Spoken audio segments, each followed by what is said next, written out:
Mesdames, Messieurs, bonsoir à toutes et à tous. Nous allons ouvrir cette séance du Conseil municipal avec la vérification du quorum. Le quorum étant à 15, il est atteint, il n'y a pas de souci, nous pouvons délibérer. Nous allons désigner la secrétaire de séance. Je vous propose Madame Pauline Aiello. Y a-t-il des objections? Non. Donc merci, à l'unanimité. J'ai une procuration de Madame Isabelle Giordano à Elisabeth Torrent. Pas d'autres... Non, il est arrivé Monsieur Assier, parfait. Et je vous demande d'approuver également le PV du Conseil municipal du 28 mars. Y a-t-il des questions sur... Oui, c'est là, Madame Pérez, pardon. C'est bon? Oui, alors Monsieur le maire, il est indiqué dans le procès-verbal que vous avez répondu à l'ensemble de mes questions concernant les emprunts. Or, lors de ce conseil, s'agissant de l'emprunt mentionné dans l'ADM numéro 18, vous aviez indiqué ne pas être en mesure de détailler son utilisation et préciser que ces éléments seraient apportés lors du conseil suivant. Entre-temps, nous avons demandé à recevoir le détail de cette DM numéro 18. À sa lecture, on observe qu'il fait référence, selon des passages, tantôt au budget de la ville, tantôt au budget de l'annexe, tantôt au budget annexe de l'établissement thermal, ainsi qu'à une notion d'intérêt général de la commune.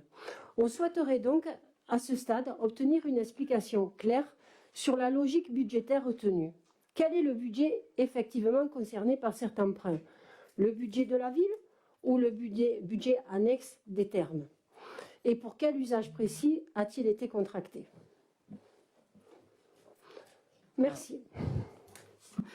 Sur le détail, c'est l'ADEME qui fait 267 500. C'est l'ADEME qui fait 700 000 euros. Et en fait, on a demandé à avoir les détails des DM. Et en fait, quand on regarde, alors je suis désolée, je ne l'ai pas imprimé, mais c'est les documents que vous aviez regardés la dernière fois dans le classeur qu'on nous a transmis. Et en fait, il y a écrit décision municipale, investissement 2025, emprunt 700 000 euros, budget ville.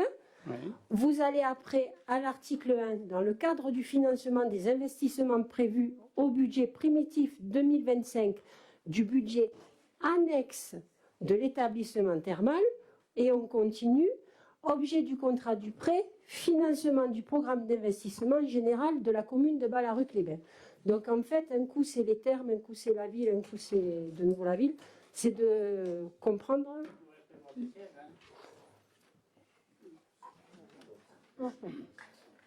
crois qu'il parlait à moi.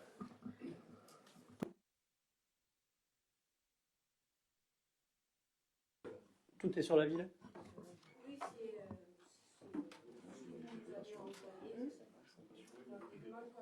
Au BP, on a.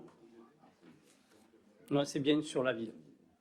Les 700 000 impactent le budget de la ville. Voilà, puisque la dernière fois, vous nous aviez dit sur les thermes. Donc c'est donc sur la ville. C'était pas la même? Si, c'est la même.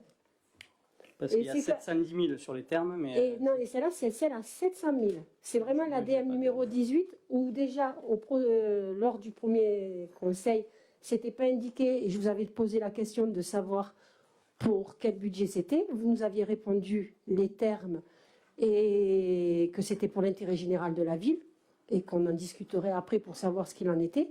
Et en fait, on a demandé à avoir cette DM et je pense que c'est plus une petite erreur de dire... Oui, parce que moi, dans le document que j'ai, il y a bien marqué 700 000, la 25 DM 12018 du 19 décembre 2025. Oui, mais ça, c'est le document... Enfin, je sais pas. Je suis désolée, j'ai pas d'imprimante, j'aurais dû vous l'imprimer. Est-ce qu'on parle pas de la régie thermale, tout simplement? Il n'y a plus de régie.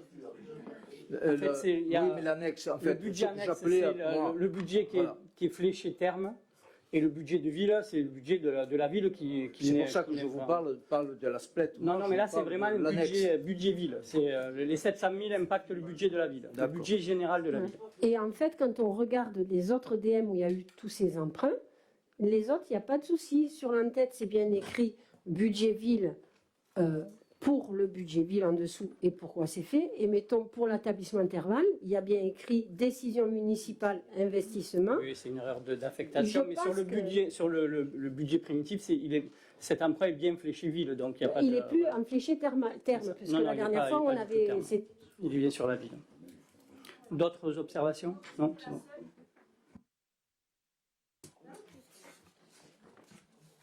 Non, ça c'était là, hop.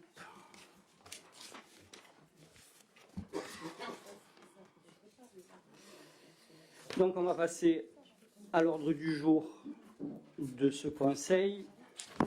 Et on va commencer par la note numéro 1 concernant la délégation du conseil municipal au maire de certaines de ses attributions. Et c'est Elisabeth Torrent qui va nous la présenter. Merci, monsieur le maire.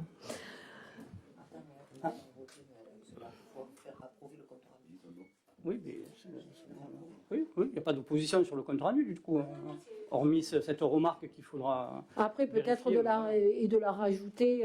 Oui, il faut juste corriger voilà, sur l'imprimé, mais Non, dans mais le BP, il n'y a pas en fait, c'était- d'ambiguïté, quoi. Non, c'était pour comprendre la logique, quoi. Pas de souci. Elisabeth.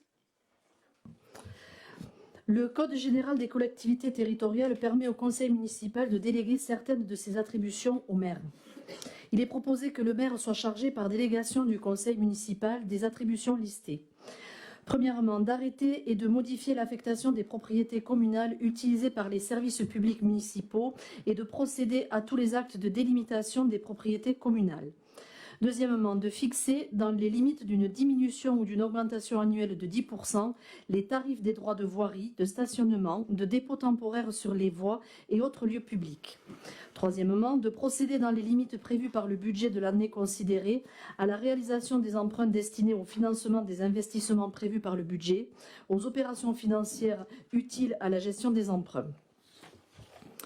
Quatrièmement, de prendre toute décision concernant la préparation, la passation, l'exécution et le règlement des marchés, accords cadres et marchés subséquents de travaux, fournitures et services, quel que soit leur montant et procédure, lorsque les crédits sont inscrits au budget. Cinquièmement, de décider de la conclusion et de la révision du louage de choses pour une durée n'excédant pas 12 ans.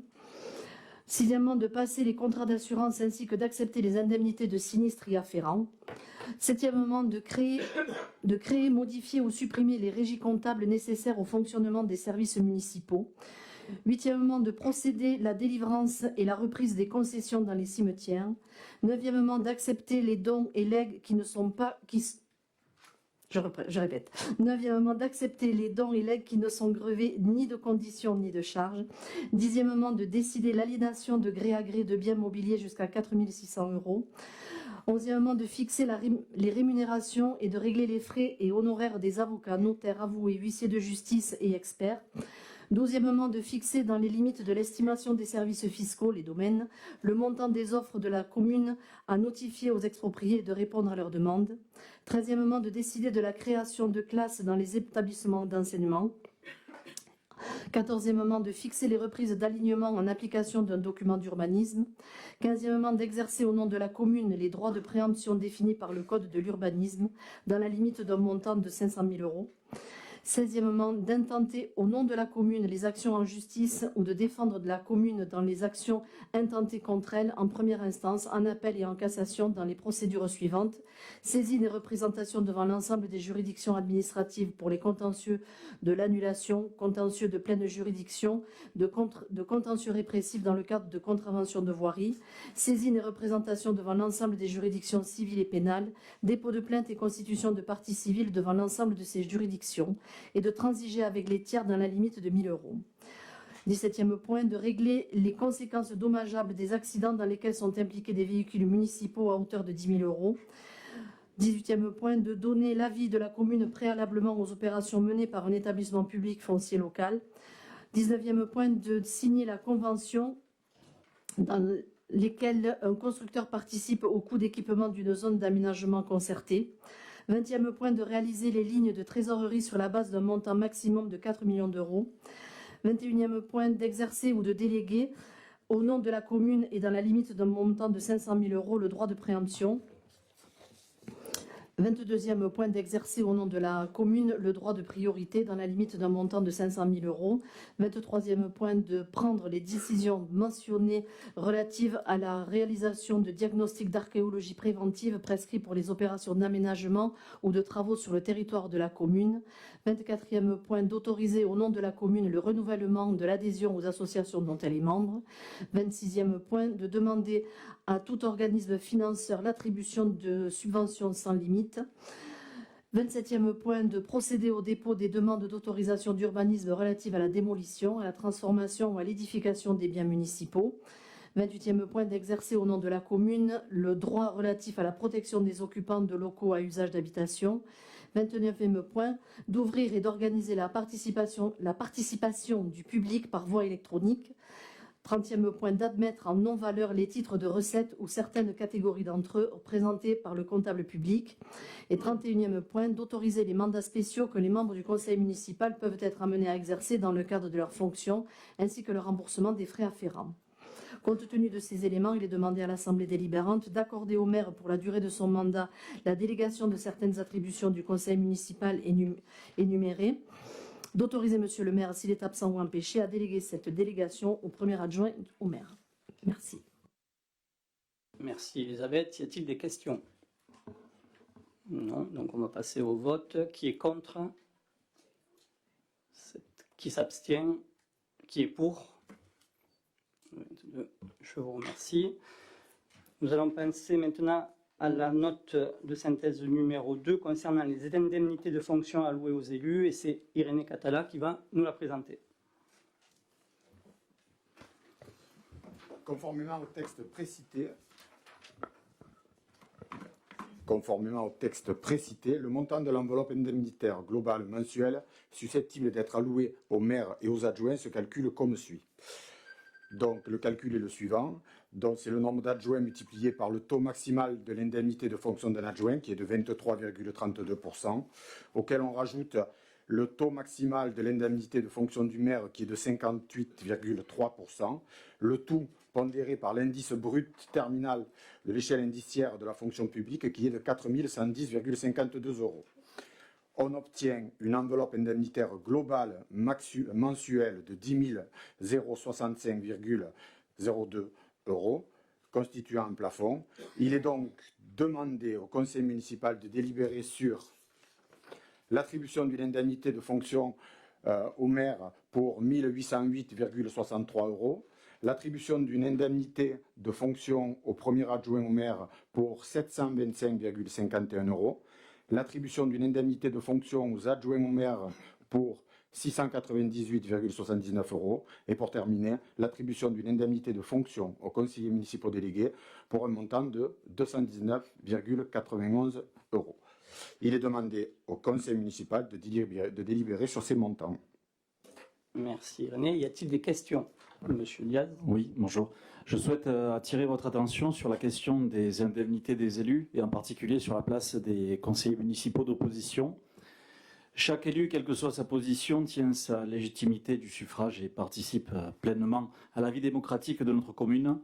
Dans une ville de moins de 10 000 habitants, chacun connaît l'investissement que représente un mandat, présence, travail, des dossiers, intervention, écoute des habitants. Ce travail existe aussi pour les élus d'opposition. Il est donc légitime de poser sereinement la question des moyens permettant d'exercer pleinement ce mandat. Je rappelle qu'en date du 2 avril, j'ai adressé un mail à la secrétaire de Monsieur le maire pour demander l'inscription à l'ordre du jour de cette question, incluant les élus d'opposition dans un esprit de débat transparent et apaisé. Il ne s'agit pas d'un avantage, mais d'un principe d'équilibre démocratique. Reconnaître le rôle de l'opposition, c'est renforcer la qualité du débat, la transparence et la confiance des citoyens. À titre personnel, si une indemnité m'était attribuée, j'en reverserais l'intégralité durant tout le mandat des associations locales afin de rappeler leur rôle essentiel et de marquer concrètement notre soutien. Je souhaite donc que cette question puisse être examinée sereinement par notre Conseil. Alors, plusieurs réponses à vous apporter. Je vais lire le mail que vous m'avez adressé. Donc comme ça, il y aura pas de volontiers. Puisque, voilà. Donc Madame Lanique, qui est donc la secrétaire. Je vous remercie par avance de bien vouloir transmettre à Monsieur le maire la présente demande. En ma qualité de conseiller municipal, je souhaiterais que soit inscrite à l'ordre du jour du prochain conseil municipal la question relative à la fixation des indemnités des élus, incluant les élus d'opposition. Cette demande s'inscrit dans un souci de bon fonctionnement démocratique de notre Assemblée et de reconnaissance du rôle de chacun des élus. Absolument. Bien sûr. Alors, allier le bon fonctionnement démocratique de l'Assemblée avec l'indemnité des élus, excusez-moi, mais il n'y a pas de lien. Le fonctionnement démocratique, il est là, il n'est pas lié à une quelconque indemnité. Concernant la démocratie, à mon sens, c'est avant tout de reconnaître le résultat du vote des élections et en faisant un recours la veille de la mise en place du conseil municipal, on pense que ce fonctionnement peut être remis en question de votre part. Là, on est dans une position où, malgré les discours qui ont été faits, y compris le mail que vous m'avez adressé en disant qu'on allait travailler ensemble et que l'intérêt général, c'était d'apaiser la situation, ce que je partage tout à fait. Mm-hmm. Le recours qui est fait contre le résultat des élections remet un peu en question le problème démocratique. Ce n'est que mon avis personnel. Ensuite, concernant les indemnités des élus d'opposition, je pense que si le législateur avait souhaité indemniser les élus d'opposition, ça serait spécifié dans un texte, ce qui n'est pas le cas aujourd'hui. Il n'y a aucun texte qui dit que les élus de l'opposition doivent être rémunérés. Et concernant les élus de la majorité, ils sont donc soit le maire, soit les adjoints, soit les conseillers municipaux délégués. Ils ont une délégation, c'est-à-dire qu'ils agissent en mon nom et sous ma responsabilité. Donc il y a une part de responsabilité qui est accordée et que je leur délègue par délégation. Ils agissent donc en mon nom, ce qui justifie l'indemnité qui est proposée au conseil municipal ce jour.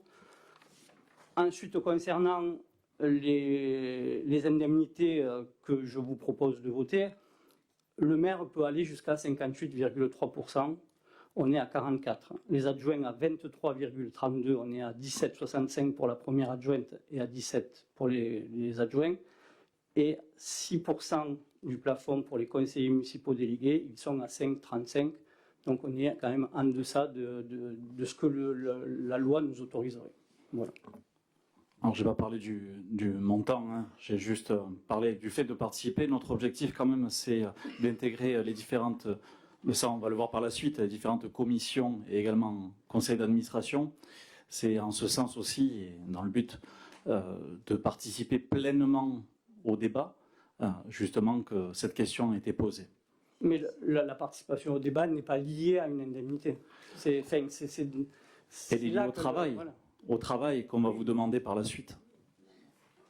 Ça. Si vous l'acceptez, bien entendu. On va voir ça tout à l'heure. On accepte tout, il y a pas tout ce qui est réglementaire sera accepté de fait, il n'y a pas de souci. Donc on va passer au vote, s'il n'y a pas d'autres questions. Qui est contre?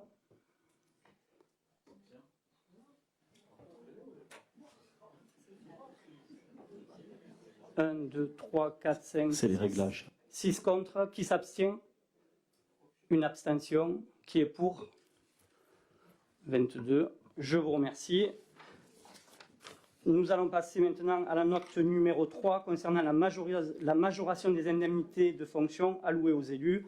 Et c'est toujours Irénée Catala qui nous la présente. Alors, il est donc demandé au conseil municipal de délibérer sur l'attribution d'une majoration de 25% du montant des indemnités de fonction aux maires, aux adjoints aux maires et aux conseillers municipaux délégués à compter de leur entrée en fonction, soit le 28 mars 2026.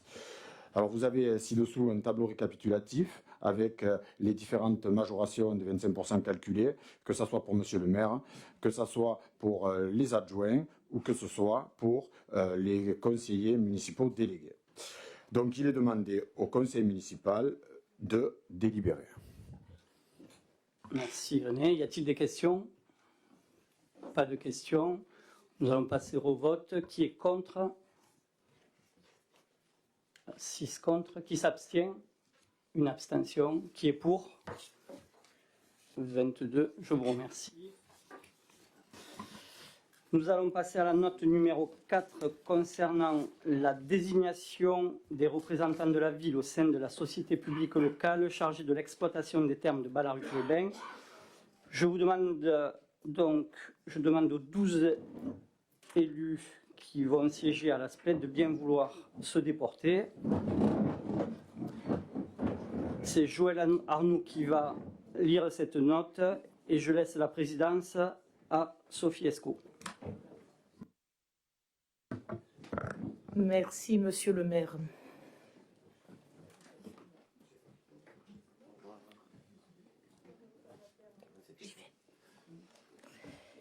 L'article 17 des statuts de la SPLET prévoit que le conseil d'administration élit parmi ses membres un président préalablement autorisé par la collectivité dont il est l'élu à occuper cette fonction.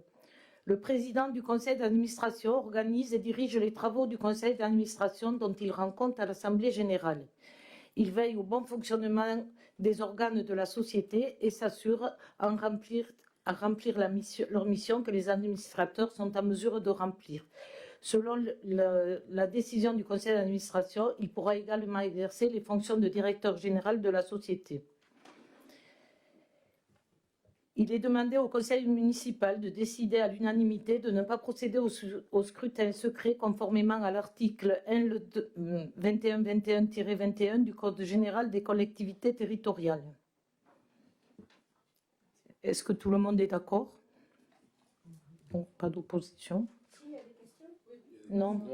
Non, juste, est-ce que vous êtes d'accord pour qu'on vote à main levée? Voilà. Merci. Il est proposé de désigner les représentants suivants. Monsieur Rioust, Madame Geneviève Feuillassier, Monsieur Stéphane Antignac, Monsieur Angèle Fernandez, Monsieur Didier Callas, Madame Laure Sourito, Madame Laetitia Ménadier, Madame Stéphanie Philipponnet, Monsieur Laurent Hamon, Madame Stéphanie Deneux, Monsieur Jean-Marc Biot, Monsieur Irénée Catala. Alors, excusez-moi. Il est également demandé à l'Assemblée délibérante d'autoriser Monsieur Didier Callas à candidater au poste de président du conseil d'administration assurant les fonctions de directeur général de la SPLET en tant que représentant de la commune de Ballaruc-les-Bains et d'autoriser le cumul de ces deux fonctions. Compte tenu de ces éléments, il est demandé à l'Assemblée délibérante de décider à l'unanimité de ne pas procéder au bulletin secret, ce qui a été fait, de désigner M. Christophe Rioust, Mme Geneviève Feuillassier, M. Stéphane Antignac, M. Angèle Fernandez, M. Didier Callas, Mme Laure Sourito, Mme Laetitia Ménadier, Mme Stéphanie Philipponnet, M. Laurent Hamon, Mme Stéphanie Deneux, M. Jean-Marc Biot, M. Irénée Catala, représentant de la ville au sein de la société publique locale chargée de l'exploitation des thermes à Ballaruc-les-Bains, et d'autoriser M. Didier Callas à candidater au poste de président du conseil d'administration assurant les fonctions de directeur général de la SPLET en tant que représentant de la commune de Ballaruc-les-Bains et d'autoriser le cumul de ces deux fonctions. Voilà. Nous allons passer au vote. J'ai une question. Là. Voilà. Pendant le discours d'investiture de Monsieur le maire du 28 mars, et il a défendu la transparence et la gouvernance participative. Et nous avons adressé un courrier en date du 31 mars pour demander qu'un élu d'opposition puisse éventuellement siéger au comité au CA de la SPLET. Et donc, pour garantir peut-être la transparence et le pluralisme, comme il nous l'avait indiqué dans son discours et également dans la lettre que nous avons reçue tous peut-être dans le village récemment.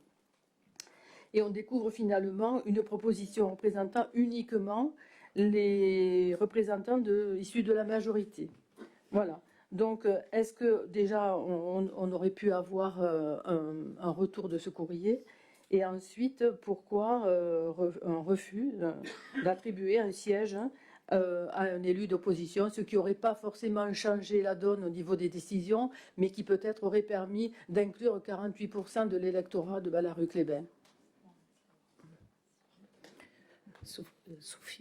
Sophie, je veux bien répondre. Déjà, désigner les représentants de la commune au conseil d'administration de la SPLET, ce n'est pas un acte politique, c'est juste une décision statutaire. Donc en fait, c'est les représentants de la ville qui sont là pour... donc évidemment que c'est la majorité, il n'y a rien de prévu par la loi pour que l'opposition intègre cette commission. Et dans les statuts de la SPLET, ce n'est pas non plus mentionné. Donc voilà. Oui, mais enfin, associer l'opposition, ne serait-ce qu'un siège, peut-être, c'était peut-être faire preuve d'un peu de cohérence avec les engagements qui ont été pris le 28 mars. Voilà. Même si ce n'est pas obligatoire. La commune détient 85% du capital, la commune a une majorité, donc la majorité siège. C'est justement parce que c'est quand même, je veux dire, un gros morceau, la SPLET, et que peut-être qu'un élu d'opposition peut-être participe à quelques, non pas les décisions bien sûr, mais pour pouvoir éventuellement discuter de ce qui se passe, c'était peut-être aussi. Alors cette occasion de discuter vous est donnée lors du conseil municipal. Quand on fait les rapports, il y a les rapports, et là, à ce moment-là, vous avez toutes les décisions qui sont prises par le conseil d'administration, puisque ça ne vous changerait pas. Vous dites vous-même, ça ne changerait pas les décisions prises. Exactement, mais disons que nous aurons les résultats, nous n'aurons pas les résultats en amont. Voilà, on saura après coup ce qui a été décidé, etc. Et voilà, on ne pourra pas en référer. Ça paraît logique aussi. Joël, excusez-moi. Ça dépend pour qui. Excusez-moi. Bien sûr, vous avez gagné, pas de souci. Mais associer l'opposition dans la SPLET, c'est quand même faire un choix de bonne gouvernance, c'est pas un risque. C'est associer, c'est simplement représenter tous les électeurs et pas seulement les vôtres. Et ça, c'est un message qu'on veut faire passer. On entend votre message, vous refusez, il n'y a pas de souci. Maintenant, que les 48% des Ballarucois sauront que vous avez refusé, que pour un choix de bonne gouvernance. Après, on ne va pas insister, vous dites que c'est non, on l'a entendu. Nous, on voulait juste travailler avec vous, justement parce qu'une gouvernance solide se construit toujours avec de la diversité et du contrôle. Cela renforce la confiance, mais ça ne l'affaiblit pas. C'était tout. Alors, pour expliquer le choix des représentants, les représentants sont choisis en fonction de leurs compétences, de leur délégation et de leur implication dans les politiques publiques liées au thermalisme, au développement économique et à la gestion des équipements. Donc là, cette liste qu'on a, elle paraît cohérente et assez opérationnelle. Oui, j'entends, mais je pense qu'on a les compétences, nous aussi. Et vous ne pensez pas que dans l'opposition, il peut y en avoir qui aient des compétences pour être dans ce conseil d'administration? Peut-être faudrait-il vous rappeler qu'en 2001, si on n'avait pas été là, on aurait tout fermé. D'accord. Et en 2008, il y a eu des recours contre la création de la SPLET. Donc, je crois que heureusement qu'on a été là. Alors, vous voulez partir sur ce débat? Ça n'a rien à voir. Le recours qui avait été fait sur la SPLET, c'était sur l'emplacement, pas sur l'origine, sur la création ou autre. Vous ne mélangez pas toujours les débats. Essayez de rester factuel. Justement, on va recentrer le débat sur la... Voilà. Donc, les questions sont terminées? Oui, les questions sont terminées. Oui, c'est terminé. Ce que voulait l'opposition, c'est uniquement avoir une possibilité d'être représenté dans des commissions suivant les prérogatives de monsieur le maire. Voilà, c'est tout. Comme ça se fait à Metz ou dans d'autres communes maintenant. C'est beaucoup plus facile pour nous de travailler et de suivre les dossiers. Vous avez une majorité, elle s'exprime. Le législateur a fait qu'il n'y a aucun risque. 22 contre 6 ou 7, je ne sais plus. Donc, il n'y a aucun problème.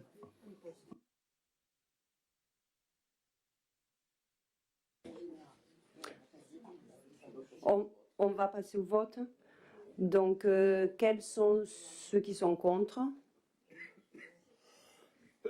Ceux qui s'abstiennent? Ceux qui sont pour?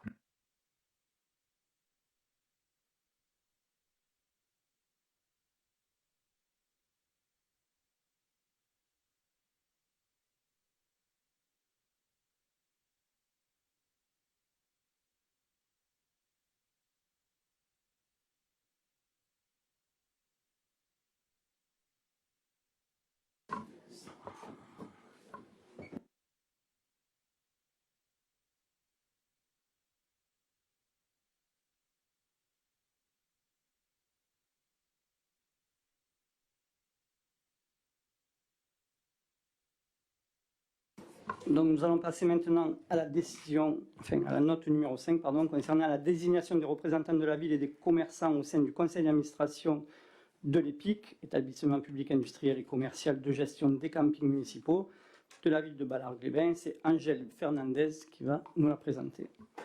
Merci, Monsieur le maire. Le CA de l'EPIC est composé de 8 membres, 6 représentants de la commune et 2 représentants des activités liées à l'hôtellerie de plein air. Les fonctions de ces membres prennent fin lors du renouvellement du conseil municipal. Monsieur le maire propose les désignations suivantes. Pour les membres représentant la commune de Ballaruc, en titulaire, Monsieur Rius Christophe, Madame Giordano Isabelle, Monsieur Catala Irénée, Monsieur Hamon Laurent, Madame Ménadier Laetitia, Monsieur Calas Didier. En suppléant, Madame Joëlle Arnoux, Madame Dominique Turtot, Madame Stéphanie Philipponnet, Monsieur Jean-Marc Biot, Monsieur Christian Lonigro, Monsieur Stéphane Vassilakos. Pour les représentants des activités, professions et organismes intéressés par l'activité de l'hôtellerie de plein air dans la commune de Ballaruc-les-Bains, en titulaire Pierre Larry et Damien Garrigue, en suppléant Corinne Collet et Séverine Valencas. Donc si vous avez des questions à poser sur ces désignations. Monsieur Rodriguez. Écoutez, comme pour le précédent, j'aurais aimé savoir pourquoi sur les 6 représentants du comité d'administration, pourquoi est-ce qu'on n'aurait pas droit, nous aussi, à en avoir un. Ça permettrait quand même d'avoir un œil sur la gestion et sur la façon dont est géré l'EPIC. Est-ce que vous pensez que c'est une demande trop difficile à satisfaire? Monsieur le maire, je reconnais qu'effectivement on n'a pas gagné, mais à un moment donné on représente 48%, donc je ne veux pas... effectivement les statuts demandent... Allez-y, dites-moi. Alors, les statuts de l'EPIC ne prévoient pas. Par contre, tout est passé en conseil municipal. La gestion, elle est validée par le conseil municipal. C'est-à-dire qu'il y a un compte rendu qui est fait au sein du conseil municipal et on suit en conseil municipal l'évolution de la gestion des campings. Donc, le conseil municipal n'est pas écarté de la gestion de l'EPIC. Mais dans les prises de décision qui se font quand même, j'allais dire, même si on est dans l'opposition et qu'on est 1 sur 6, on n'est quand même pas à l'abri d'avoir une bonne idée qui soit dans l'intérêt général. Pourquoi on ne serait pas considéré comme tel? Même si, effectivement, c'est vous qui avez gagné. Y a-t-il d'autres questions? Non. On va passer au vote. Qui est contre? Qui s'abstient? Qui est pour? Merci. Nous passons maintenant à la note numéro 6 concernant la fixation du nombre d'administrateurs au sein du conseil d'administration du CCAS. Et c'est Christian Lonigro qui nous la présente. Merci, monsieur le maire. Les articles du Code de l'action sociale et de la famille prévoient que le conseil d'administration du CCAS est composé du maire, qui en assure la présidence, et un nombre égal de membres élus et de membres nommés. Membres élus par le conseil municipal en son sein, ces membres sont élus au scrutin de liste à la représentation proportionnelle au plus fort reste, sans panachage et vote préférentiel. Le nombre maximum des membres élus fixé par le conseil municipal est de 6. Membres nommés par le maire. Parmi ces membres nommés doivent figurer un représentant de l'Union départementale des associations familiales, un représentant des associations de retraités et de personnes âgées, un représentant des associations de personnes handicapées, un représentant des associations qui œuvrent dans le domaine de l'insertion et de la lutte contre l'exclusion. Le nombre maximum des membres nommés fixé par le conseil municipal est de 6. Compte tenu de ces éléments, il est demandé à l'Assemblée délibérante de fixer à 6 le nombre administrateur élu du CCAS et à 6 le nombre administrateur nommé du CCAS. Merci Christian. Y a-t-il des questions? Non, pas de questions. Nous allons passer au vote. Qui est contre?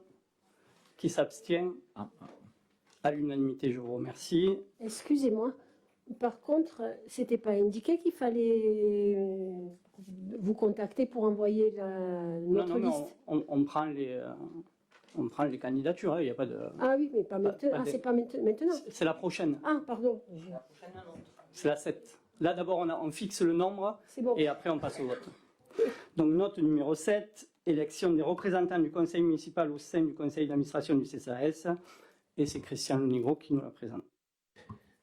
Il a été décidé de fixer à 6 le nombre d'administrateurs élus appelés à siéger au conseil d'administration du CCAS. Il vous est donc proposé de procéder à présent à l'élection de ces 6 membres au scrutin de liste à la représentation proportionnelle selon la règle du plus fort reste, sans panachage ni vote préférentiel. Conformément à l'article du Code général des collectivités territoriales, le conseil municipal peut décider à l'unanimité de ne pas procéder au scrutin secret, aux nominations et aux présentations. Donc il est passé au vote compte tenu que la candidature recueillit, à savoir 2 listes. Bon, il faut d'abord... il y a une liste A, il faudrait la liste B. D'abord, sur le fait qu'on vote à main levée, est-ce que ça vous pose un problème? Non, c'est bon. Après, donc la liste A. Alors, donc j'ai Madame Sophie Esco, Madame Elisabeth Thoran, Madame Isabelle Giordano, Madame Joëlle Arnoux, Madame Stéphanie Deneux et Monsieur Jean-Marc Biot. Avez-vous des candidats à proposer pour le CCAS? Oui. Donc moi-même, Laurent Diaz et Monsieur Rodriguez Roque. D'accord. Donc, nous allons procéder au vote. Qui vote pour la liste A? Donc, 22. Qui vote pour la liste B? 7. Donc, la répartition des sièges, c'est 5. Tu peux donner 5 pour la liste A?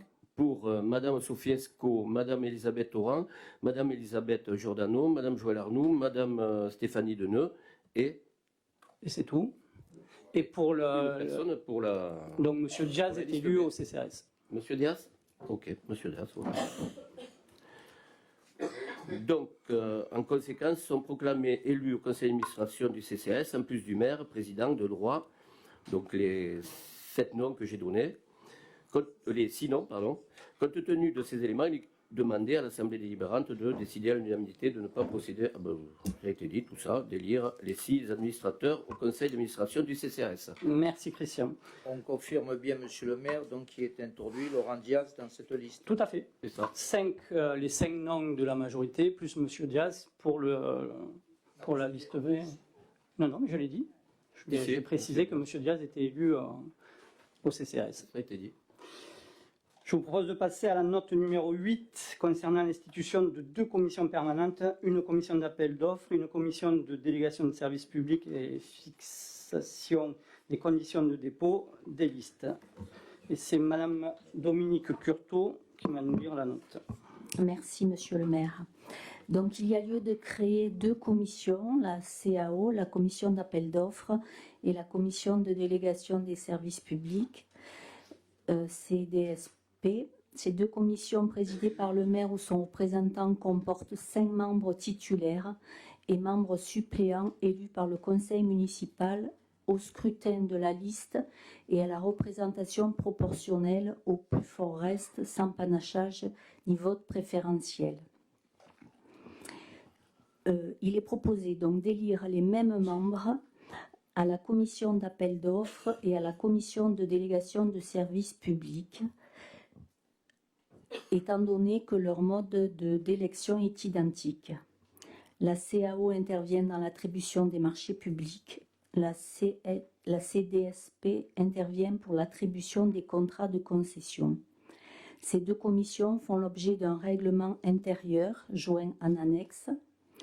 Le Code général des collectivités territoriales propose donc de fixer le dépôt des listes au plus tard au 7 avril 2026 à 17 h.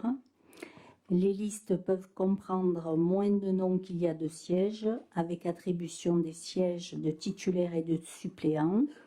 En cas d'égalité au suffrage, et le siège est attribué aux plus âgés. Compte tenu de tous ces éléments, il est demandé à l'Assemblée délibérante d'approuver l'institution des 2 commissions permanentes, d'approuver les règlements intérieurs de ces commissions et d'approuver les conditions de dépôt des listes susmentionnées. Merci Dominique. Y a-t-il des questions? Madame Pérez. Monsieur le maire, le 31 mars, nous vous avons adressé un courrier demandant la création d'une commission des finances et d'une commission d'urbanisme. Ces deux domaines sont essentiels. L'un engage les moyens financiers de la commune, l'autre, ses projets structurants. Cécile, on n'est pas sur... Oui, mais... Là, on est sur le CCRS. Non. Sur la CAO, pardon. Oui, c'est pour ça. Et là, on est sur une commission réglementaire. Oui, mais... Non, ça, on le verra en questions diverses après la fin des 25 notes. On abordera ce sujet-là. Ah oui, parce qu'on n'avait pas eu de réponse. Non, merci. Ça a été enregistré. Là, on est vraiment sur la CAO. Donc, oui, parce que sauf si tu as une question sur la CAO. Non, c'était qu'en fait, je me servais de cette commission pour rebondir sur le fait pour avoir un peu le droit à la parole. Merci. Donc, pas de questions. Nous allons passer au vote. Qui est contre? Qui s'abstient? À l'unanimité, je vous remercie. Nous passons maintenant à la note numéro 9 concernant l'élection des membres de la commission d'appel d'offres et de la commission de délégation de services publics. Et c'est toujours Dominique Curteau qui nous la présente. Donc, suite à la fixation des conditions de dépôt des listes, il est proposé au conseil municipal de bien vouloir procéder à l'élection des membres titulaires et suppléants de la commission de délégation de services publics et de la commission d'appel d'offres. La liste A, présentée par Geneviève Feuillassier, est composée de Christophe Frioust, qui est président de droit, de Angèle Fernandez, de Geneviève Feuillassier, de Christophe Lonigro, de Jean-Marc Biot, de Stéphanie Philippone. En suppléant, Stéphane Antignac, Dominique Curteau, Joël Arnoux, Irénée Catalan, Laurent Hamon. La liste B. Alors, nous avons, je crois, reçu que des titulaires: Didier Sauvert, Cécile Pérez, Stéphane Assier, Catherine Ayat et Roch Rodriguez. Je voudrais savoir si dans cette liste, vous désignez des suppléants, un suppléant. Vous avez un siège. Voilà, c'est pour ça que... Je pense que M. Sauvert est titulaire, c'est voilà, c'était ça. Suppléante. C'est pour ça qu'on avait mis les 5 noms comme ça. Donc, en liste B, donc titulaire M. Sauvert et en suppléant Cécile Pérez. Il est demandé à l'Assemblée délibérante de ne pas procéder au scrutin secret et donc d'élire à main levée ces listes. Y a-t-il des oppositions pour qu'on passe au vote à main levée? Donc, qui vote pour la liste A concernant, présentée par Geneviève Feuillassier? 22. Qui vote pour la liste B avec M. Sauvert? 7. Donc, les 5 premières personnes de la liste présentée par Geneviève Feuillassier, plus les 5 suppléants, et M. Sauvert en tant que titulaire, et Cécile Pérez en tant que suppléante.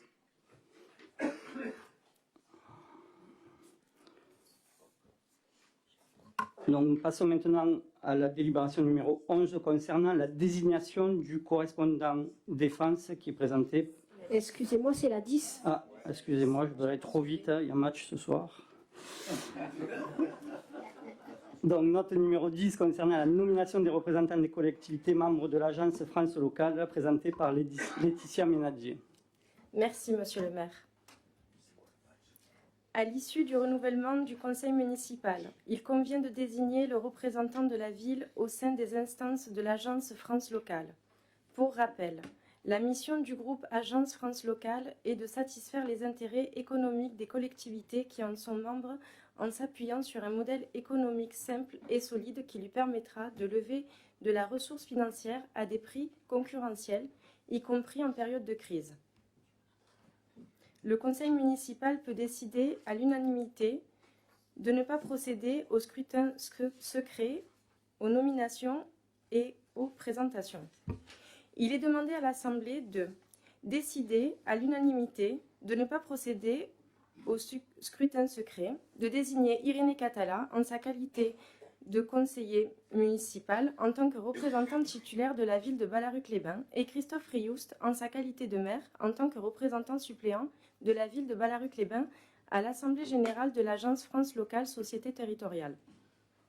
D'autoriser le représentant titulaire au suppléant de la ville de Ballaruc-les-Bains ainsi désigné à accepter toute autre fonction qui pourrait lui être confiée dans le cadre de la représentation au sein du groupe Agence France Locale, dans la mesure où ces fonctions ne sont pas incompatibles avec leurs attributions.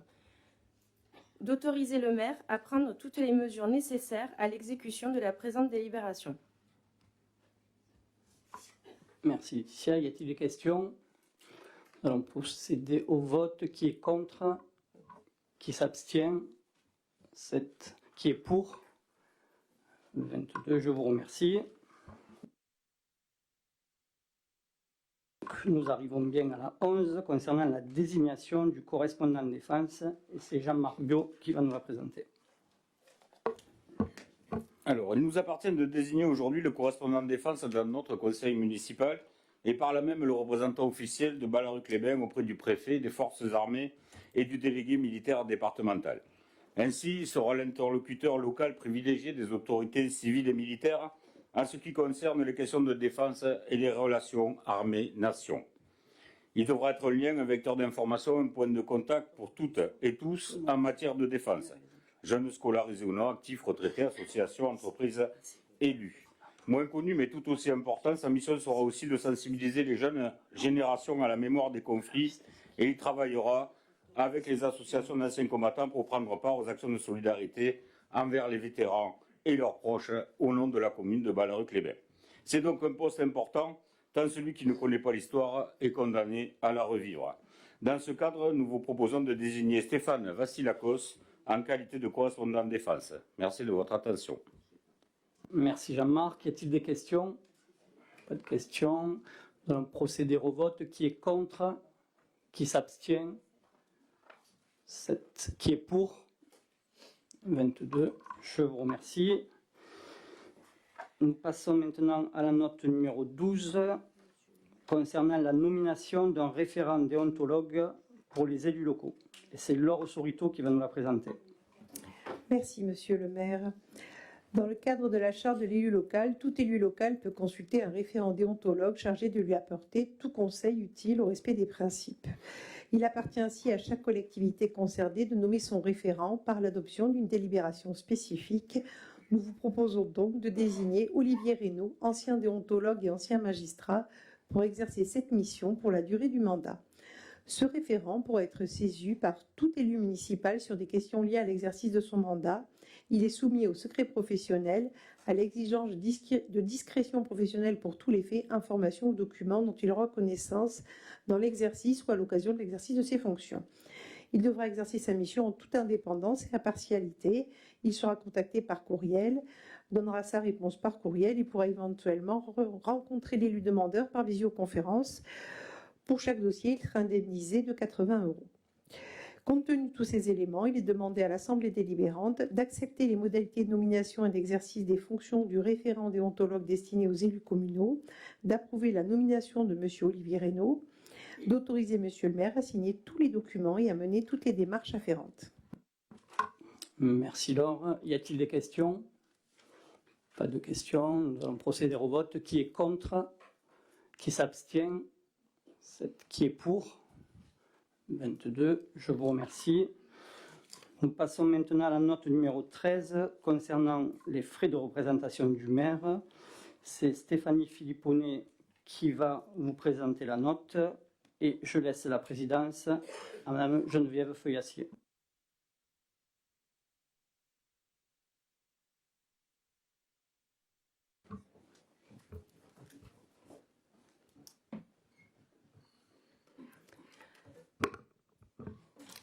L'organe délibérant peut ouvrir des crédits afin d'assurer le remboursement des frais de représentation. Cette indemnité a pour objet de couvrir les dépenses engagées par le maire dans le cadre de l'exercice de ses fonctions, notamment pour les représentations ou manifestations qu'il organise ou auxquelles il participe dans l'intérêt de la commune. Il est proposé que le remboursement de ces frais se fasse au réel sur présentation de justificatifs dans la limite d'un plafond annuel de 3 000 €, et ce, pour toute la durée du mandat. Compte tenu de ces éléments, il est demandé à l'Assemblée délibérante d'autoriser le remboursement au réel des frais de représentation du maire sur la base des justificatifs présentés, de préciser que ce remboursement soit effectué dans la limite d'un plafond annuel de 3 000 €. Merci Stéphanie. Y a-t-il des questions? Donc pas de questions, on passe au vote. Qui est contre? Qui s'abstient? Qui est pour? Je vous remercie.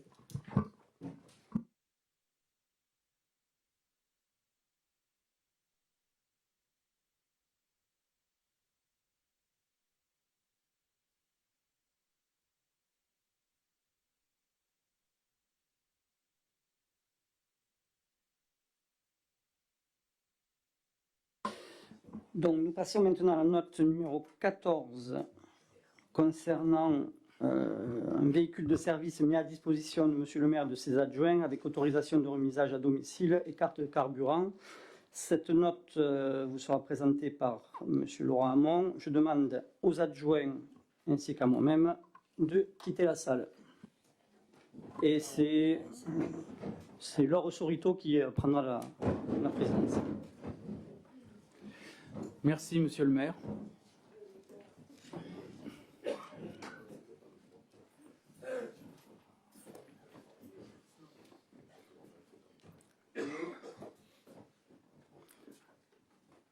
Alors, le Code général des collectivités territoriales prévoit la mise à disposition d'un véhicule pour le maire ou les élus adjoints dans le cadre d'un usage strictement professionnel. Donc, en l'espèce, il est proposé de fixer les conditions générales d'utilisation du véhicule, immatriculé ER 795 DT. Ce véhicule sera mis à disposition de Monsieur le maire Christophe Rioust, Madame Geneviève Feuillassier, Monsieur Stéphane Antignac, Madame Stéphanie Philipponnet, Monsieur Angèle Fernandez, Madame Sophie Escaut, Monsieur Jean-Marc Biot, Madame Laetitia Ménadier et Monsieur Eddy d'Orléans. Cette mise à disposition vise à garantir à Monsieur le maire et ses adjoints un moyen de déplacement pour se rendre à des congrès, commissions, inaugurations ou réunions où ils représentent la ville de Ballaric-les-Bains.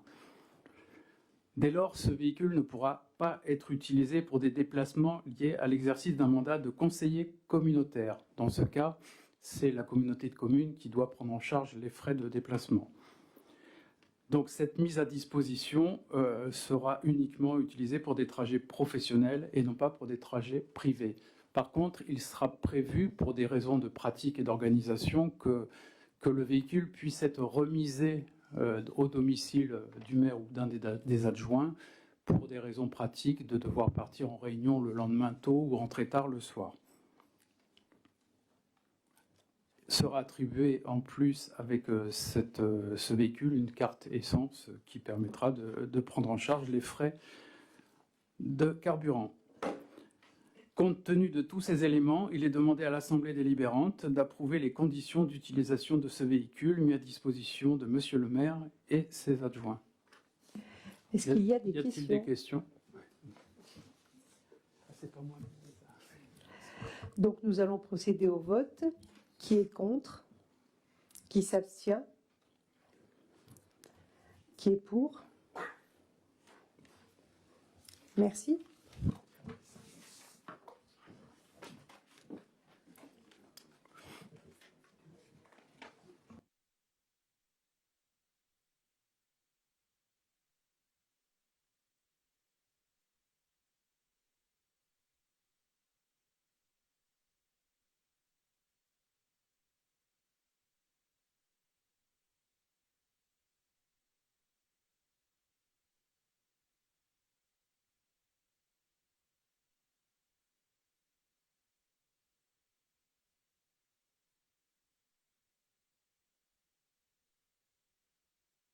Donc nous passons maintenant à la note numéro 15 concernant la rémunération du président directeur général de la SPLET. Donc on va demander à M. Didier Calas de se déporter. Et c'est Irénée Catala qui nous présente la note. Alors, il est demandé à l'Assemblée délibérante d'autoriser M. Didier Callas à percevoir, au titre de ses fonctions de PDG de la SPLET, une rémunération mensuelle maximum brute fixée à 2 760 €, correspondant à un taux d'attribution de 67,14% de la valeur de l'indice brut terminal mensuel de la fonction publique, fixé à 4 110,52 € au 1er avril 2026. Ce taux d'attribution sera appliqué à toute évolution de l'indice brut terminal de la fonction publique de manière à assurer une revalorisation automatique et proportionnelle de la rémunération. Compte tenu de tous ces éléments, il est demandé à l'Assemblée délibérante d'autoriser M. Didier Callas à percevoir, au titre de ses fonctions de PDG de la SPLET, une rémunération mensuelle brute maximale fixée à 2 760 € versée par la SPLET, correspondant à un taux d'attribution de 67,14% de la valeur de l'indice brut terminal mensuel de la fonction publique, avec une revalorisation automatique en fonction de l'évolution de cet indice. Merci René. Y a-t-il des questions? Pas de questions. On va passer au vote. Qui est contre? 7. Qui s'abstient? Qui est pour? 21. Je pense qu'on peut faire rentrer Didier.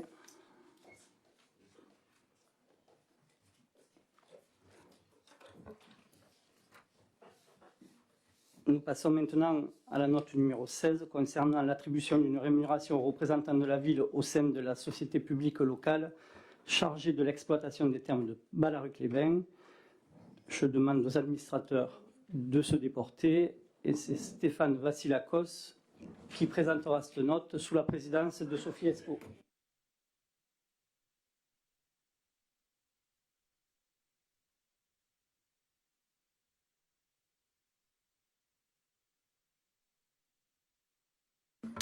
Merci, Monsieur le maire. Il est demandé à l'Assemblée délibérante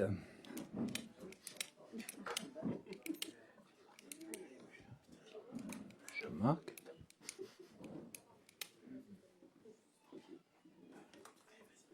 Il est demandé à l'Assemblée délibérante d'autoriser les 12 représentants de la ville siégeant au sein de la société publique locale chargée de l'exploitation des thermes de Ballaruc-les-Bains, la SPLET, à percevoir une rémunération au titre de leur participation et de leur activité au sein de ce conseil. Il est précisé qu'il pourra être alloué aux administrateurs à ce titre une somme globale annuelle fixée à concurrence de 4 800 € bruts, répartis entre eux dans les conditions définies par le conseil d'administration. Cette disposition s'applique pour l'exercice en cours ainsi que pour les exercices à venir. Compte tenu de tous ces éléments, il est demandé à l'Assemblée délibérante d'autoriser les administrateurs en tant que représentants de la commune de Ballaruc-les-Bains au conseil d'administration de la SPLET à percevoir une rémunération dont le montant global annuel est fixé à 4 800 € bruts à répartir entre eux par le conseil d'administration. Merci. Merci Stéphane. Y a-t-il des questions? S'il vous plaît. Nous savons bien que la répartition des jetons de présence se fait au conseil d'administration de la SPLET. Mais comme nous n'y sommes pas représentés, nous n'avons aucun moyen d'en connaître les modalités. Pouvez-vous nous indiquer comment sera faite cette répartition entre les 12 administrateurs? Oui. Donc, c'est une répartition par an, à peu près 400 € par administrateur. C'est un montant qui est assez faible pour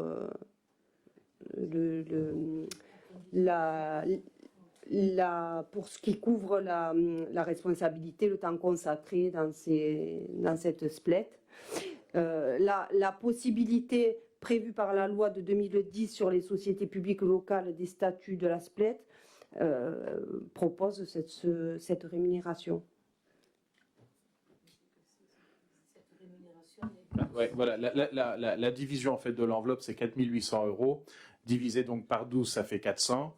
Il y a à peu près 4 conseils d'administration par an, ce qui fait 100 € de jetons de présence. Évidemment, si l'élu représenté au CA de la SPLET n'est pas présent, il ne touche pas ce jeton.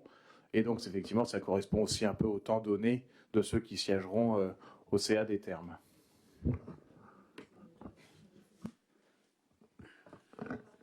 Je disais, c'est une répartition uniforme, du coup. On divise, voilà, je pense que c'était... Plus de questions? On va passer au vote. Qui est contre? Qui s'abstient? Qui est pour?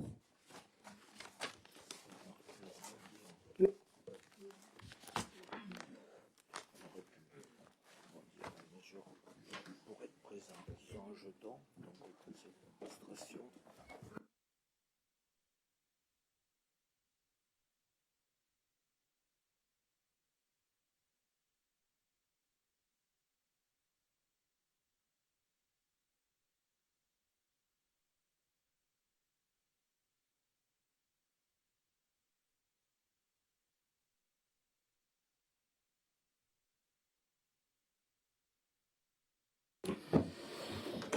Donc nous passons maintenant à la note numéro 17, qui est une information relative à l'octroi de la protection fonctionnelle à un conseiller municipal.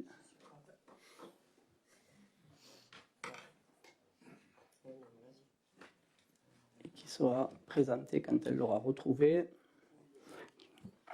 par Geneviève Feuillassier. C'est bon ?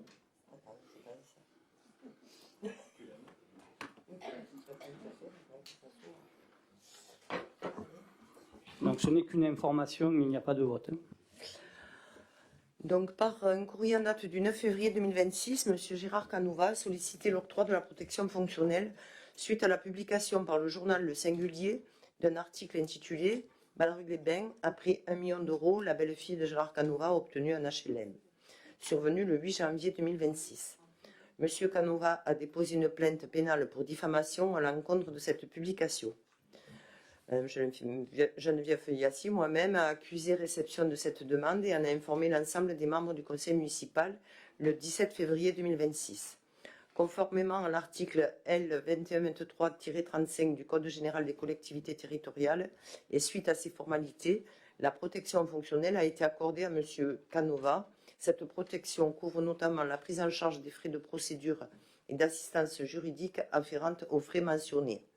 Conformément au même article du même code, une information relative à cette protection doit être inscrite à l'ordre du jour du conseil municipal.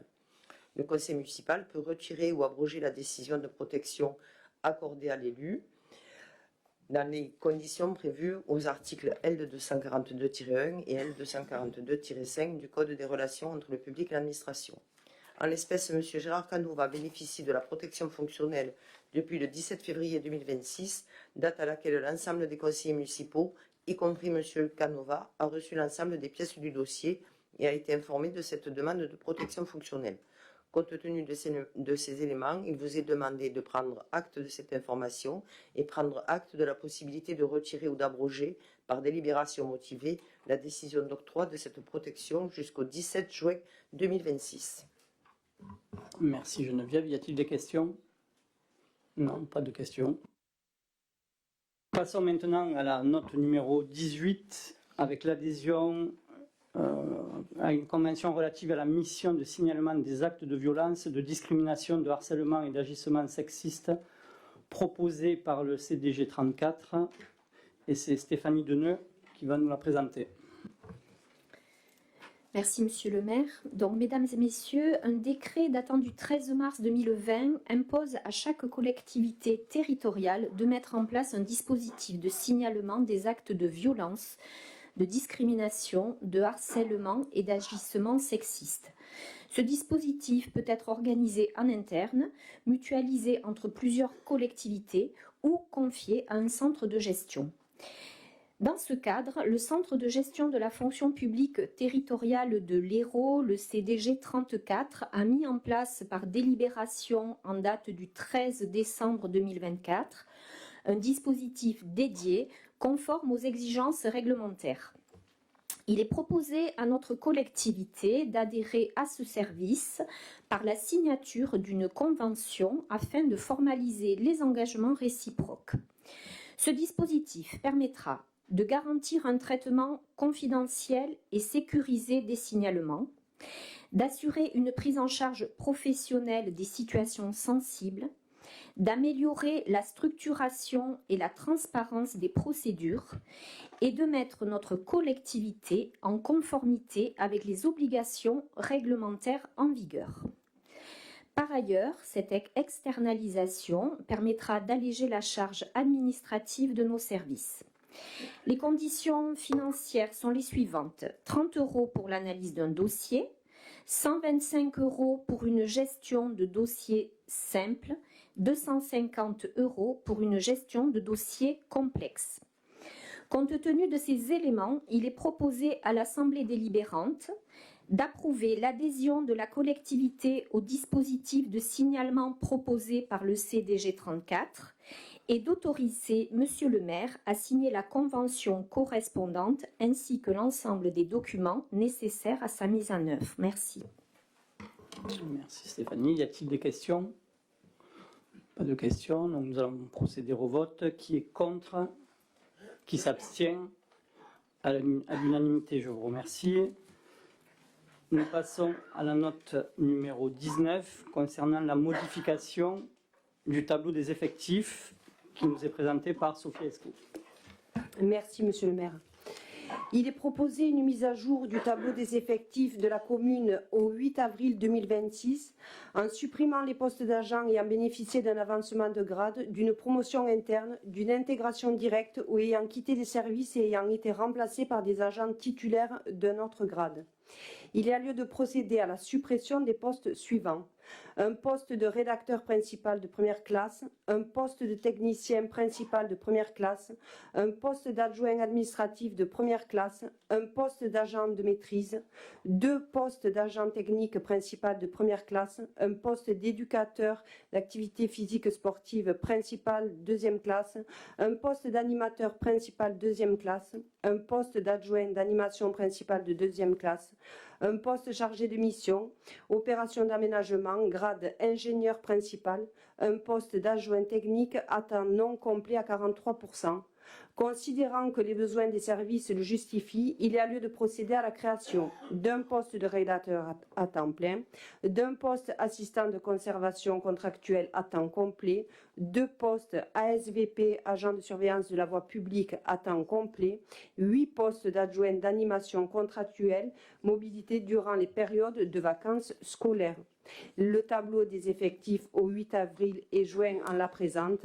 Compte tenu de ces éléments, il est demandé à l'Assemblée délibérante de se prononcer sur cette modification. Merci Sophie. Y a-t-il des questions? Madame Pérez.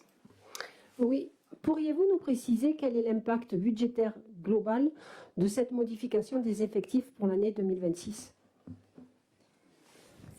Il n'y a pas forcément d'impact puisque toutes les suppressions, soit c'est des agents qui ont eu des avancements de grade, mais bon, ça c'est pas les avancements de grade, on sait que c'est pas terrible en termes d'augmentation, hein, c'est de l'ordre de 30 ou 50 € par mois. Et puis après il y a eu une mutation et des départs à la retraite.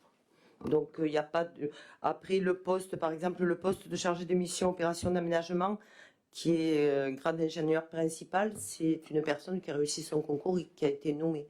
Donc on supprime ce poste, le salaire est identique. Il n'y a pas de changement notoire. Oui, non, il n'y a pas de souci, c'est parce que je pense que...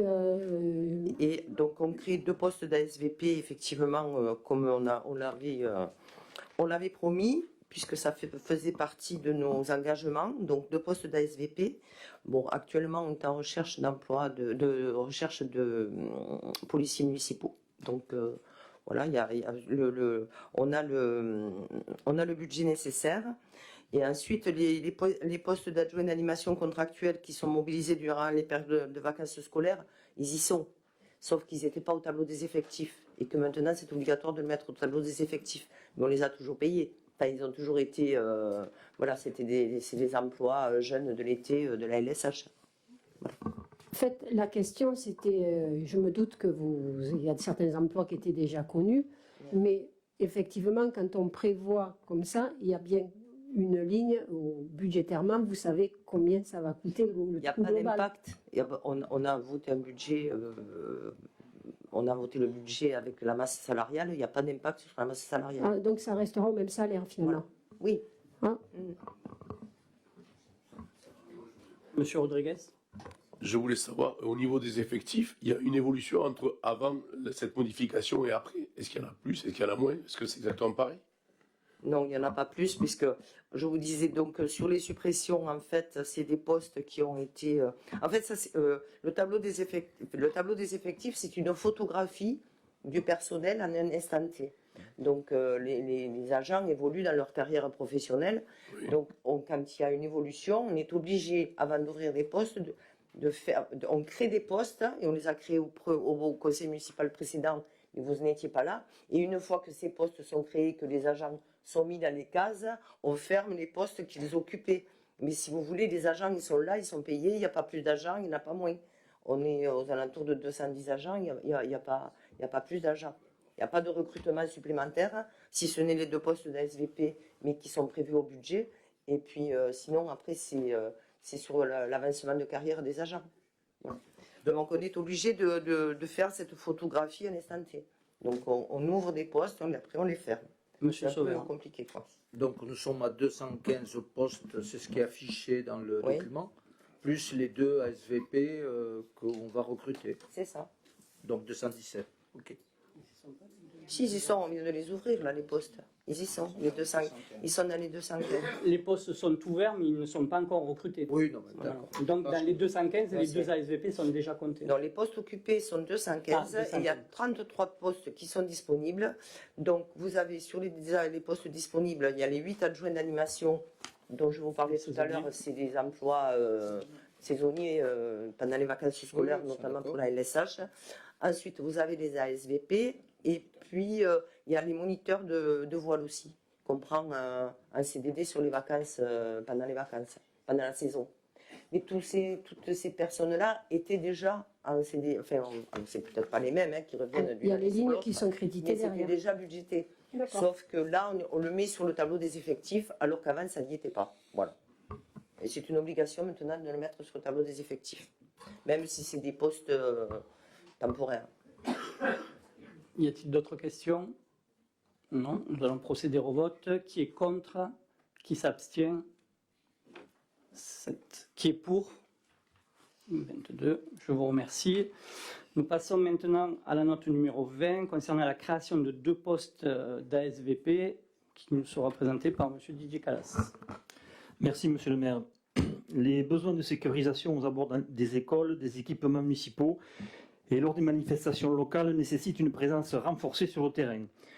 Le service de police municipale doit pouvoir s'appuyer sur un effectif adapté pour assurer ses missions de prévention, de régulation et de surveillance du domaine public.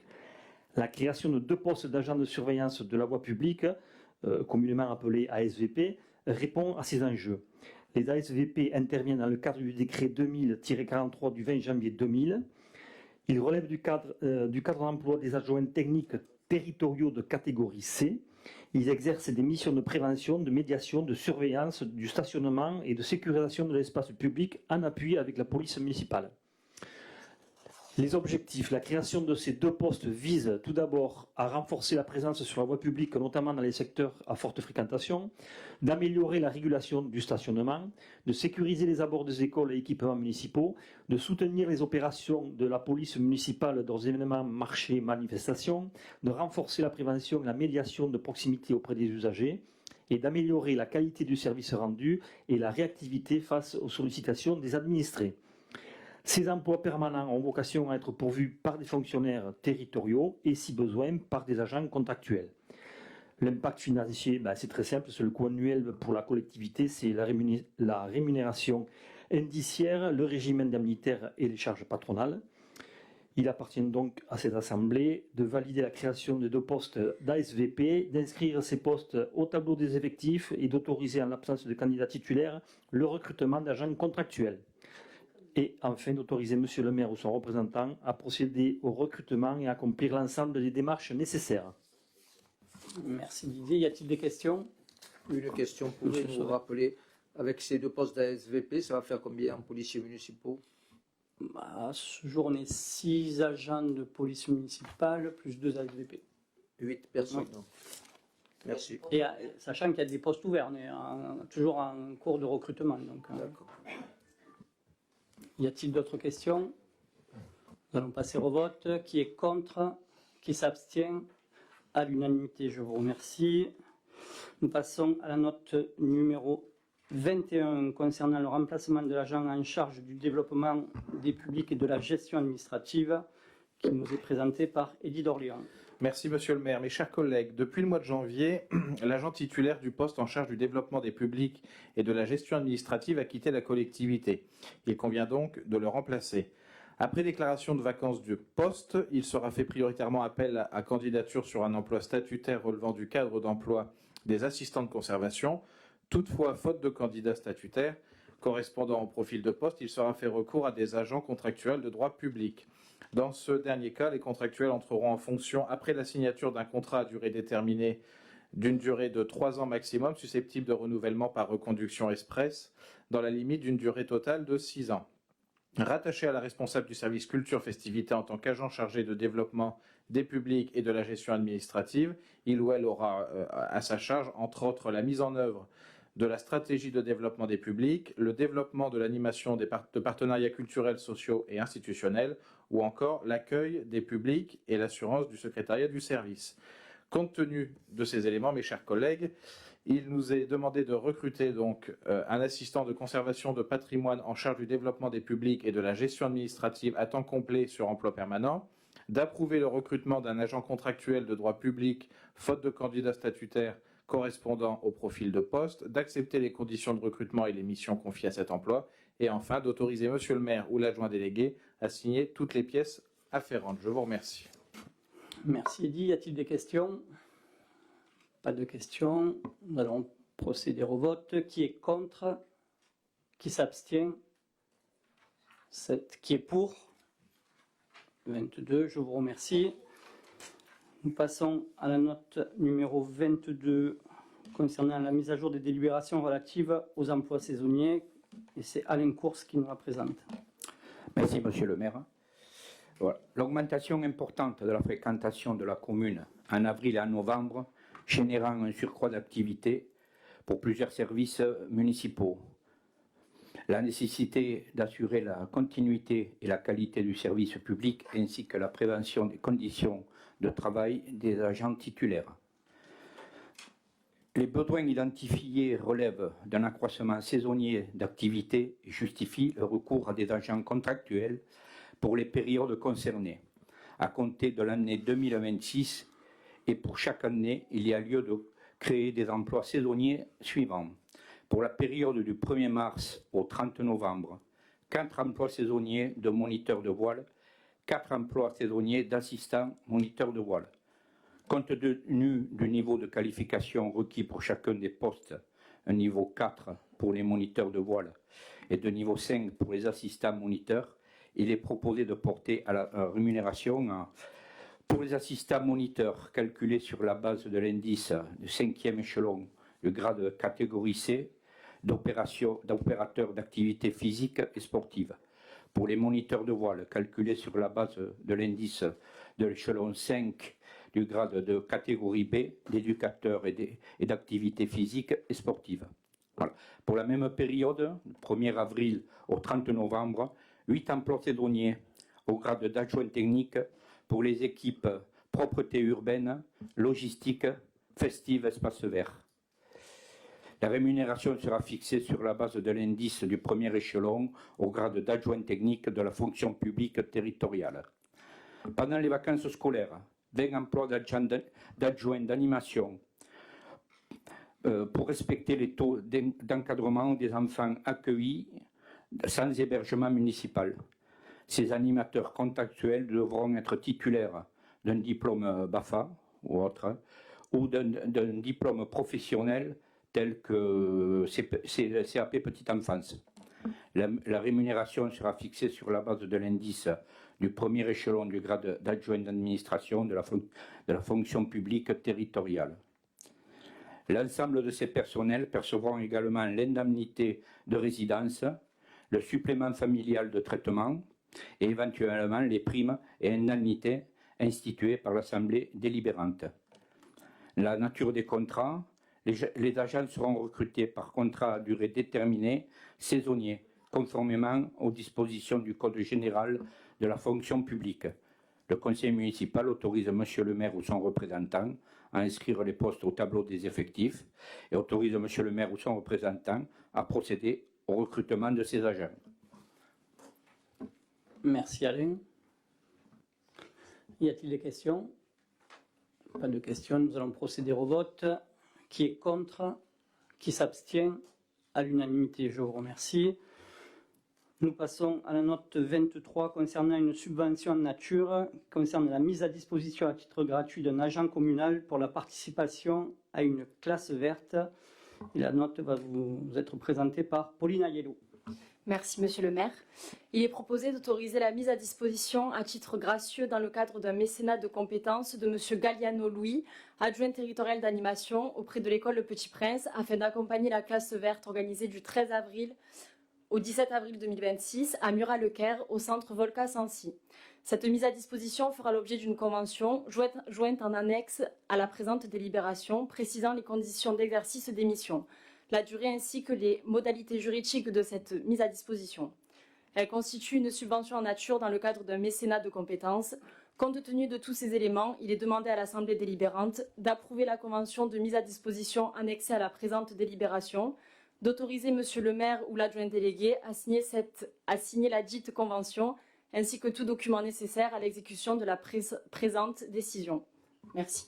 Merci Pauline. Y a-t-il des questions? Pas de questions. Nous allons procéder au vote. Qui est contre?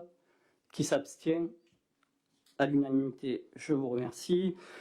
Nous passons à la note numéro 24 concernant une délibération portant sur la revalorisation du RIF7 et de l'ISFE de la filière police, complément aux délibérations des 11 décembre 2024 et 10 décembre 2025. C'est Geneviève Feuillassier qui nous la présente. Merci, Monsieur le maire. Donc, comme vous l'avez vu, cette note est très longue. Donc, je vais vous faire un petit résumé. Je préfère répondre aux questions Sylviana plutôt que de vous assommer par une lecture de cette page.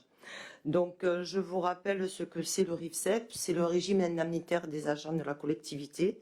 Donc, dans le RIFSEP, il y a deux parties. La partie IFSE qui est versée mensuellement et la partie CIA qui est versée en fin d'année en fonction de la manière de servir. Pour la police municipale, c'est pas l'IFSE, mais c'est l'ISFE. Donc, voilà. Donc, cette note donc, concerne la revalorisation de la part IFSE pour les agents de la collectivité et de l'ISFE de la filière police municipale en complément aux délibérations du 11 décembre 2024 et du 10 décembre 2025. Cette décision vise à actualiser et à améliorer le régime indemnitaire des agents territoriaux en conformité avec les évolutions réglementaires récentes, notamment le décret 2024-614 du 26 juin 2024. Donc le RIFSEP et l'ISFE doivent être adaptés pour refléter l'engagement professionnel, les suggestions et l'expertise des agents, notamment ceux de la filière municipale. Le comité social territorial a émis un avis favorable le 19 février 2026. Donc, je vous propose aujourd'hui de revaloriser les plafonds de l'IFSE comme vous avez dans le tableau que vous avez eu dans la note pour les groupes de fonction. À compter du 1er mai, les montants sont fixés en fonction des critères d'encadrement, de technicité, d'expertise et de suggestion. Et enfin, la mise en place d'une indemnité spéciale de fonction et d'engagement qui concerne la filière de la police municipale, qui est composée d'une part fixe avec des taux individuels définis par grade, là aussi vous les avez dans les tableaux, et d'une part variable, plafond annuel de 7 000 € pour les chefs de service et 5 000 € pour les agents. Là, de nouveau, c'est en fonction de la manière de servir. On supprime la part IFSE régie et on met en place l'indemnité de maniement de fonds publics qui est désormais cumulable avec le RIFSEP conformément à l'arrêté du 21 janvier 2025. Et enfin, on maintient le complément indemnitaire annuel, soit le CIA, pour les agents éligibles avec un plafond fixé à 950 € annuels. Voilà, donc dès que cette délibération sera votée, elle sera applicable au 1er juin. Si vous avez des questions, je peux y répondre. Y a-t-il des questions? Pas de questions. Donc, nous allons procéder au vote. Qui est contre? Qui s'abstient? à l'unanimité. Je vous remercie. Nous allons passer à la dernière note de ce conseil qui concerne le versement d'une avance de subvention à diverses associations. Je vais demander à Sophie Esco, Christian Lonegro, Stéphane Antignac et Alain Course de se déporter.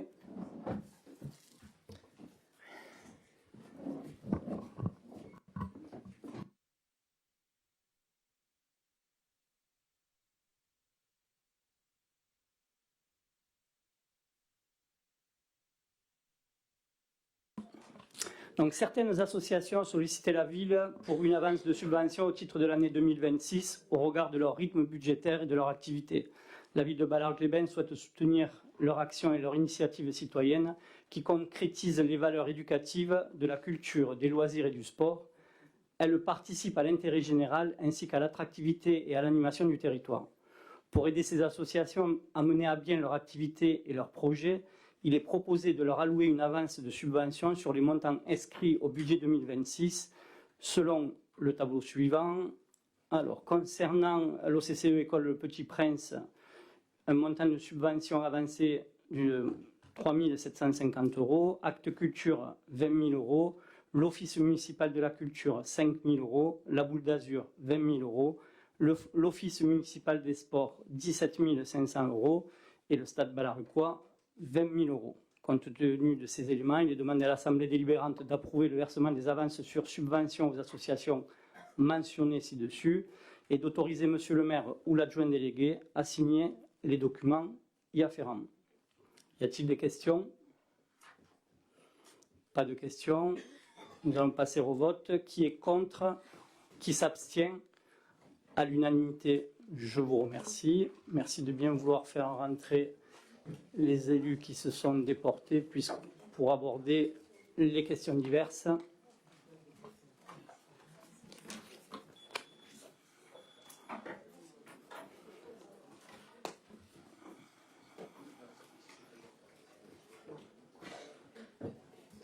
Donc nous avons épuisé l'ordre du jour, mais il y a une question qui a été posée le 31 mars. Je vous lis le mail que nous avons reçu. Monsieur le maire, nous, les 7 élus d'opposition du conseil municipal, souhaitons par la présente vous solliciter pour la création d'une commission des finances ainsi que d'une commission d'urbanisme, conformément aux dispositions de l'article L 2121-22 du Code général des collectivités territoriales, qui permettent au conseil municipal de constituer des commissions chargées d'étudier les affaires soumises à délibération.